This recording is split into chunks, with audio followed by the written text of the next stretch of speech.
ഒരു ഇടയൻ തൻ്റെ ആടുകളെ എങ്ങനെ കരുതലോടെ നോക്കിക്കാണുന്നുവോ അതുപോലെ തന്നെയാണ് ദൈവം നമ്മയും നോക്കിക്കാണുന്നത്. നമ്മൾ പലപ്പോഴും നാളെക്കുറിച്ചോർത്ത് ആശങ്കപ്പെടും, എന്താകും, എങ്ങനെ മുന്നോട്ടു പോകും എന്നൊക്കെ. പക്ഷേ ദാവീദ് ആത്മവിശ്വാസത്തോടെ നമ്മോട് പറഞ്ഞു, യഹോവ എൻ്റെ ഇടയനാകുന്നു, എനിക്കൊന്നും കുറവുണ്ടാകുകയില്ല. സങ്കീർത്തനങ്ങൾ 23:1.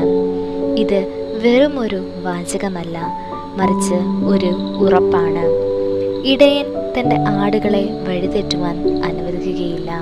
വിശപ്പിലും അപകടങ്ങളിലും താൻ അവരെ കാത്തു സൂക്ഷിക്കും. അതുപോലെ തന്നെയാണ് നമ്മുടെ കർത്താവും. താൻ നമ്മുടെ ജീവിതത്തെയും നയിക്കുന്നു. ഇന്ന് ചില കാര്യങ്ങൾ നമുക്ക് കുറവായിരിക്കാം, ഉത്തരങ്ങൾ കിട്ടാതെയും ഇരിക്കാം.